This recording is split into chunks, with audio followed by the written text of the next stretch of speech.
Yeah. This is much better today with my sunglasses. Did you bring yours? I guess you gotta go in there. Okay, where do we go in? Over here. That's the bathroom. You have to use the bathroom. You guys cleaned up that room. Oh, sounds good. I'll find one. Wait, I want to find a smaller one. That one's way too big. Yeah. They're all set up. Thank you. Here's two. Yeah, go through the door, turn left. Do you have any more shorts before mine? What? Oh, we got. Okay, folks, if I get your attention, keep your head and hands in and do not stand up. Okay. Okay? Don't stand up. Put your hat on, Colton! When we go in, we'll put it on.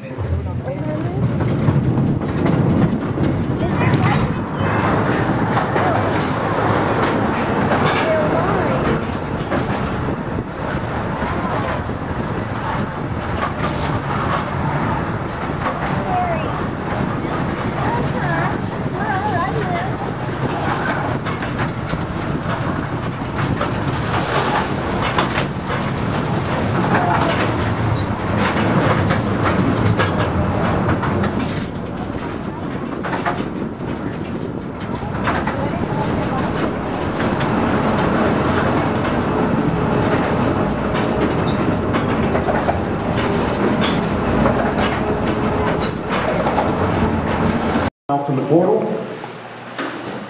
Second one is we came in at about 1.5% grade uphill, which means we gained a few feet. Two reasons for the grade: keeps this water flowing out. Also, loaded ore trains go downhill much easier than they go up. Okay, now right where we're standing, we're right at about 10,000 feet. Right over our heads, the mountain goes up another 3,600 feet. We also have 6 different levels over us. Similar to this, only 3 of the levels above us have a portal. Only 2 of the ones above us have portals. The other 4, the only way you can access them is come in one of these levels through a portal, and then go up to it or drop down to it. Okay? You're welcome to ask questions. None of us are going to be trained to go out and get a mine job, so don't get too technical. This is a technical tour, so keep that in mind.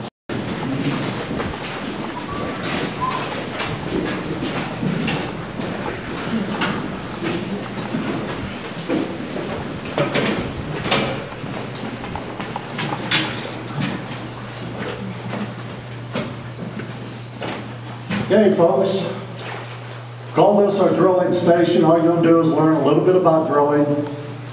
Now, obviously, in granite like this, you don't make any headway unless you put holes in it, put dynamite in it, blow it up.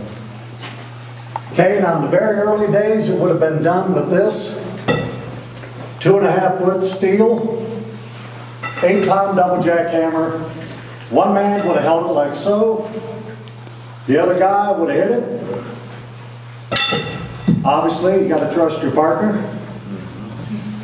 Took 2 guys about 3 to 4 days to drill 25 to 30 holes in a pattern in the face of the mountain, 2.5 foot deep, 2.5 sticks of dynamite each hole. You're going to blow it out, muck it out of the way, start that pattern again. So you're gaining about 2.5 foot depth every 3 to 4 days. Now here we're going to move up to pneumatics. These are still used in the mines today. Now this particular drill is from about the 1930s. It's very old. Different type, but basically the same thing still used today. Now with this you can drill 6 foot deep. You'd also only be drilling horizontally with this drill right here. You wouldn't be drilling vertically or diagonally, just horizontally. Now over here, these are called stoper drills. You would have drilled vertically with these, no other direction. This over here is a jackleg drill. Again, you can drill horizontally, but also on the diagonal. And what you're trying to do in here is you're trying to follow a quartz vein That's where all your metals are going to be. They're going to be in the quartz. You're not going to find anything in the granite itself. Now, with these three different setups, obviously, you can follow that vein no matter which direction it took. Up, down, left, right. You're going to need all these at one time. Now, I'm going to go ahead and run this one. Now, it's pneumatic, but it means, all that means is it runs off compressed air. It's very noisy, so be prepared. I bet you he loses it. It looks like he's half asleep. But he's not here in a second. All right.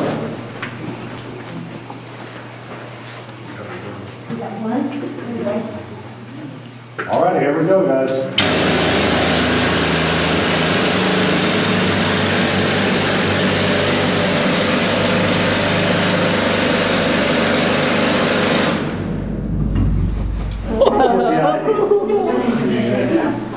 Okay, now the big mine like this did become, it wasn't the biggest mine, but it was pretty sizable. Could have had 15 to 20 of these running at any given time. Wow. Now that doesn't even take into the other equipment you're going to see here in a little bit. Very noisy place in here. Okay, any questions on any of this so far? How much is one of those drills? Any idea what one of those would cost back in the Cost? day? Not a clue. This is from the 30s and not a clue. Okay, let's move on up to the corner here. It needed to be taken to that second level, went up in this. Anything that needed to come down other than the ore itself would have come down in this. Now the bell here is the way you would have communicated. Again, you would have 15 to 20 drills running, other equipment. Obviously, you're not going to be able to scream at each other. Even if you could, it's not going to be very safe. You're never going to know for sure exactly what somebody's asking for. Through the bell system here, you could actually communicate from one level to another. It would have been an identical bell to this up on that second level. They would have been tied together. You rang one bell from one level, the other one's automatically going to ring. Okay, now through this, you could tell the hoistman what you wanted up there, whether it was dynamite, another drill steels, more men, whatever you needed up there. Okay, now in this particular skip, you see it has timbers. That's what kept it in alignment as you went up. Now if you didn't have those timbers, the skip would have just bounced off the walls because it's not hanging by anything more than just the cable. Now this also would have had automatic braking system on it. That if the cable should have broken on this, the wheels would have popped out at the very top, latched into those timbers and stopped it before it hit bottom. This skip over here didn't have that. Now this is called a coffin skip. Two reasons, men died in these things and also the shape of it. Now in this case, if this skip was over here, they did not have timbers to keep it in alignment. As you went up, and again you're going up 650 feet to that next level, pretty much just going to be swaying and a swinging. Okay, now I guarantee you, miners, even if they didn't like each other back in the day when this was in use, this would have held two miners. You didn't even have to like each other. By the time you hit the second level up here, you're hugging each other like schoolgirls. You don't want to fall out. Okay, now also on this one, if the cable broke, didn't matter if you were 25 feet up or all 650, you're not going to stop until you hit rock bottom right here. So you can see it's very dangerous. Now we do have a hoist hooked up to this one. Personally, I don't think it's worth running, but I run it because it's part of the tour. It's not very exciting, just a little bit of noise, but it also does give you an idea of how unstable this actually was. So if you're ready,